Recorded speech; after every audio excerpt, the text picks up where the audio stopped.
Kentucky and Florida are all gone in what might have been the craziest 4 days of the entire college basketball season. But in order to understand how we got here, I have to take it back to Thursday. Now, when Thursday came in, a lot of people had some very solidified picks. Florida for sure was going to go all the way up. They were a number 1 seed. People had Kansas going for, I mean, you have Darren Peterson, who's arguably a top 3 pick in the entire draft. So why wouldn't Kansas go deep in the tournament? As well as other teams like Michigan, Arizona, Duke. All of these teams were teams that people were so confident in making it to the Sweet 16. But then chaos ensued all throughout the tournament. Next thing we know, Florida has lost. Duke is down 11 to a 16 seed. High Point is over here beating Wisconsin, and everything just fell apart. All brackets busted. All top seeds looked like they were in jeopardy. It looked like we were in for a very exciting mark. Now, if your bracket is busted, go ahead and leave a like on the video, because I know mine is absolutely cooked. Now, Thursday and Friday, the first couple of cracks started to show, especially on Thursday. High Point comes in and takes down Wisconsin in a game that seemed like a legacy game for Chase Johnson. High Point came into the tournament as a 12 seed, and Wisconsin as a 5 seed, round on a little high. High Point was a 10.5 point underdog, but they had this guy named Chase Johnson. Johnson had played more minutes and scored more points without making a 2-point basket than any other player in the country. With High Point down by 8 with 5 minutes left, he buried a crazy 3 from the logo, one that he didn't hesitate to take. When I watched him take this 3, I thought he was absolutely insane. Then he hit 2 more 3s after this to bring his team back before Rob Martin grabbed the defensive rebound and threw a full court dart to Johnston, who was going in for the layup for his first 2-pointer of the entire year. But that was the end of the game. Obviously, Wisconsin still had a chance to score, and Owen Aquino, I hope I'm pronouncing your name right, blocked a driving layup by Nick Boyd to preserve the win. As for Wisconsin, this is rough. They have now lost to a lower seeded team in each of their last 4 NCAA tournament appearances, and you got to start to question some people in that school or department after dealing with something like this. As for High Point, this is their first ever NCAA tournament win in program history, and their first win over a Power 4 team ever. They are just the 4th Big South team to win a first round tournament game. High Point's win ended perfect bracket bids for more than 25 million people by mid-afternoon. Mine wasn't it. Totally not lying, by the way. And then afterwards, Coach Flynn fired shots saying top programs were avoiding to play mid-majors like his own team. How does it feel to win your first NCAA tournament game, Coach Klayman? It looks pretty obvious to me that high majors need to play mid-majors during the season because they said we ain't played nobody. We played somebody now. Then, of course, you can't talk about a tournament without talking about the game that kicked it off, which was an absolute banger. TCU versus Ohio State. Xavier Edmonds would get a layup with 4.3 seconds left to go after David Punch delivered a textbook entry pass to him. This was able to lift TCU over Ohio State. Now, this is a game that was a very hard pick for anyone. Me personally, I had Ohio State winning because, Bruce Thornton FC stand up. But this is not what happened at all. And Ohio State really struggled, especially down the line with that last play. And I understand it's full court, but that was a horrible play. I don't know what they were doing. And then what might have been the craziest game of the entire day is UNC blowing a 19-point lead in the second half and losing 82-78 in overtime to a number 11 seeded VCU. This is the second consecutive first round exit for UNC, and that's never happened in UNC history. Now, Terrence Hill Jr. was an absolute dog. He was a guy who had a lot of hype all throughout the season, and in this game, he took over. He finished 7 for 10 from 3-point and scored 20 of his 34 points after halftime, including a big 3 towards the end of the game to tie it up. Over the final 15 minutes of the game, he had more points and made field goals than the entire UNC team. UNC went 0 for 9 from the field over the last 7:44 of regulation, while VCU made 15 of their 19 shots. And here's the thing. Now, Hubert Davis has to be on the hot seat. I am anticipating him to not even come back as UNC's head coach. He is now 26-43 in quad 1 games across the 5 seasons, and he did something that has never been done in UNC history before with 2 consecutive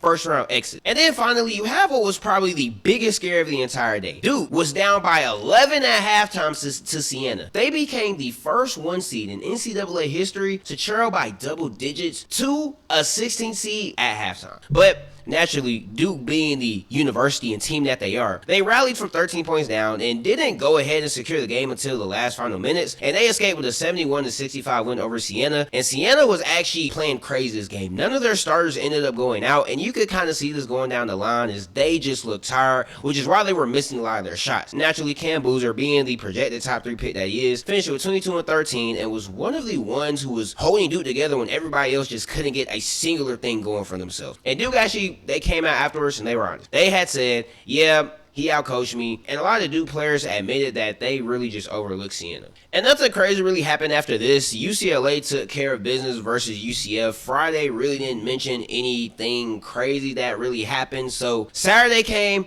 and boy was Saturday a day for the ages. Now Saturday is where a lot of crazy stuff happened. One player that I haven't talked about so far finally showed to everyone why he is soaring up draft rankings recently. The dream run for High Point would come to a stand versus Arkansas, and Arkansas ended up surviving. Rob Martin was special. Martin was willing High Point back to 83-83 tie with 3:19 remaining with a 3-point play and a layup. He actually finished with 30 points before fouling out in a very, very emotional video to watch with 8 seconds left, where he also got a standing ovation. But naturally, Darius Acuff, a guy who has been on fire and the hot topic throughout all of sports circles, he scored 7 consecutive points and finished with 36 points and 12 of Arkansas's final 15 points. Jordan Chris Paul is the only freshman to begin their NCAA tournament career with consecutive 20.5 assist games. Now, High Point was amazing even regardless of the loss. Beating the top seed in Wisconsin in one of your first ever NCAA tournament runs is very impressive. You just went up against a guy who's probably going to be a top 5 pick in the draft and a team that is being recruited and coached by none other than Coach Calipari. And then you had Nebraska versus Vanderbilt, a game that really wasn't talked about a lot but had a lot of crazy moments. The biggest thing obviously is Braden Frager making a driving layup with 2.2 seconds left to go to lift Nebraska to the Sweet 16 for the first time.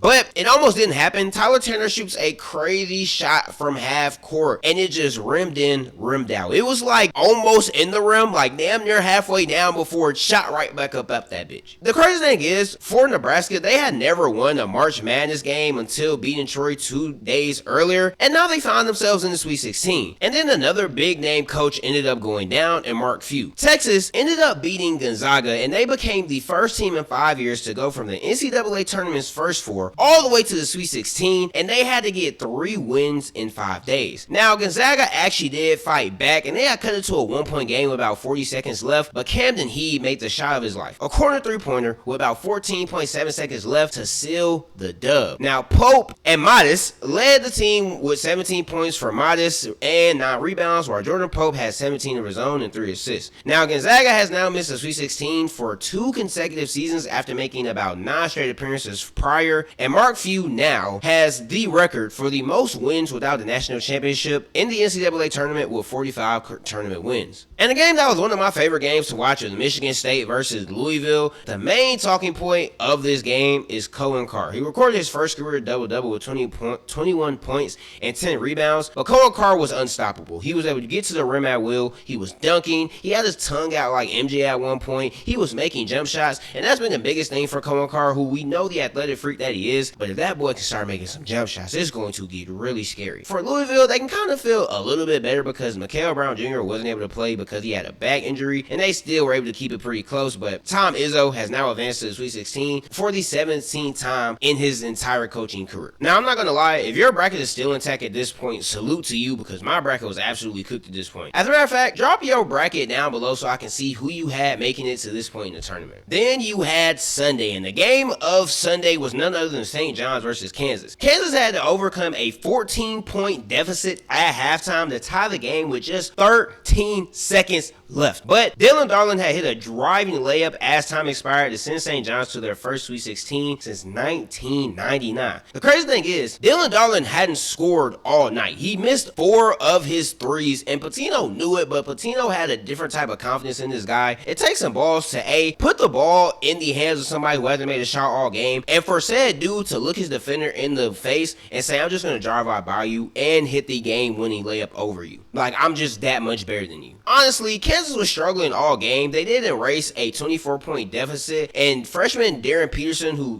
one of the biggest talking points of this entire season, did hit 2 clutch free throws to tie at 65 with 13.1 seconds left, but then Darling had did his thing, and overall, Darren Peterson, Kansas just struggled this game. This is the 4th straight year that Kansas hasn't been able to get out of the round of 32. This Kansas team, specifically this year, they seem like they had all the talent with Peterson and Council and Bryson Tiller. No, the other one, but they still couldn't do it. And here comes the game I didn't want to talk about. Iowa versus Florida. So Florida came into this tournament as a #1 seed in the South region and the defending national champions, but Iowa would end up sending us home after yesterday. The dynasty attempt is not over, but it definitely isn't about to continue into this year. So Phil Garris, he hit a crazy three-pointer with about 4.5 seconds remaining, and he was wide open after I was able to break Florida's full court press. I don't know why. Boogie Fland is going for a steal on a full court press, and while you are helping off somebody who can shoot in the corner. I don't know why we were doing that. It made no sense. But regardless, we did do it, and he hit the clutch three. We had a chance to come back down and win the game.